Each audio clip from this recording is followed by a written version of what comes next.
さん、こんにちは。カンタです。本日は、1月1日、2021年ということで、明けましておめでとうございます。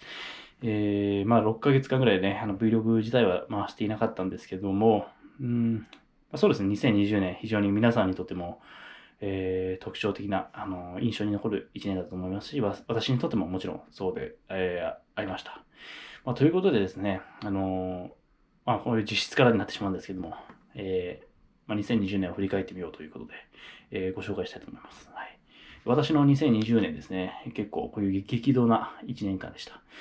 と言いますのは、こちらの私の状態変化をですね、こういうふうに表してみたんですけども、結構ね、コロナ禍のおけるマーケットの動向に結構似てるかなというふうに思います。はい。マーケットの動きですね。で、こちらは私の状態であったり、あと、モチベーション、気持ちの、変化、そういったものだと思うんですけども、そうですね。やはりこの2019年12月、大学卒業と大学院進学決定というのが非常に、大きなイベントとなりまして、その後2020年2月にね、オランダの大学院へ、行ったわけですけども、そこでですね、うまく私のやりたいことがですね、その予想していたものともちょっと違かったということで、いろいろとね、考えた結果、ここでですね、家庭を辞めて、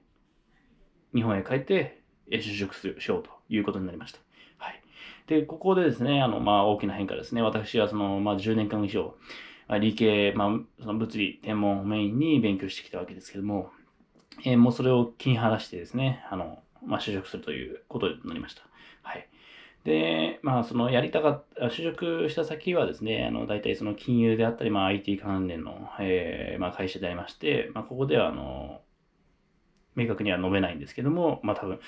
インターネットとかで、サーチいただければ、私もいろいろ、SNS 系やっておりますので、ヒットするかなというふうに思います。で、その後ですね、就職しまして、ここですね、ずっと、今年1年間は、研修であったり、実際の業務であったり、いろいろ学んできた、やってきたわけですけども、ここでですね、もう一つ、2020年12月、大イベントがありまして、CFA レベル1という、米国の証券アナリストですね、の資格試験ですね、になります。はい。で、こちらを受験したきっかけというのは、私、先ほど申しましたように、ずっと理系科目に、取り組んできたわけで、全くそのね、金融系のね、知識ですね、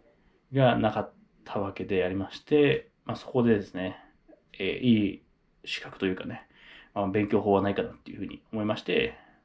その CFA というものがね、ありましたので、それをね、受験するっていうふうに至った結果であります。で、このね、勉強がね、非常に、大変でして、例えるなら、なんですかね、大学受験というか、そういったものに近いかなというふうに思います。というのはね、金融経済に関するトピックがあるんですけども、内容はね、そこまで深くはないんですけども、範囲が膨大で、合計でもう2000何十ページ。本の分厚さにするともうこんぐらいですかね。はい。こんぐらいのものを、その1日のね、テストで、しっかり結果を出さなきゃいけないということで、試験自体は6時間、3時間、3時間の6時間で、マーク形式なんですけども、非常に、いい意味でね、悪い意味でも、激怒した、1年間となりました。はい。で、まだ実際ね、結果は来ていないんですけども、今後、もし、悪くても良くても、その CFA っていうのは、レベル3までありますので、勉強は続けていくという考えであります。はい。そうですね。去年とかは結構、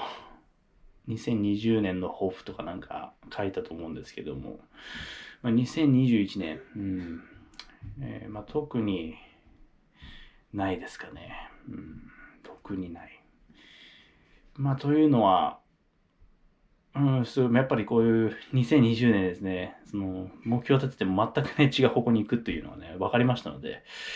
特にないかなというふうに思います。で、やはりまあ、学問の大学いるときはかなり頑張りすぎていて、なんだっけ、忘れちゃった。うん、燃え尽き症候群じゃないですけど、まあそういったものにね、押し入りがちでしたので、ま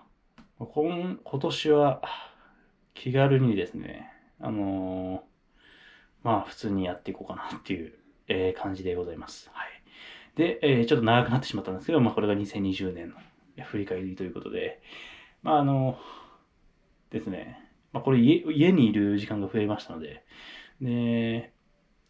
まあ結構なんか私の動画見ていただいてるとわかると思うんですけど、かなりDJ ね、DJ 系の、まあイベントとかも好きで、まあまあこのコロナ禍においてね、まあ DJ の練習をスタートしてみようということで、まあぼちぼちね、CFA もレベル1が終わって落ち着いたので、やっていこうかなっていうふうに思ってます。はい。まあ、それもね、すぐ終わっちゃうかもしれないですけど、まあ、そういう感じで、非常にね、まあ、こういうふうに長く喋ってしまったんですけども、以上は2020年の振り返りと、あとまあ2021年の、プチ、抱負みたいな感じで、終わりたいと思います。はい。まあ、という感じで、皆さんね、体を気をつけて、2021年、まだね、元気に、生きていきましょう。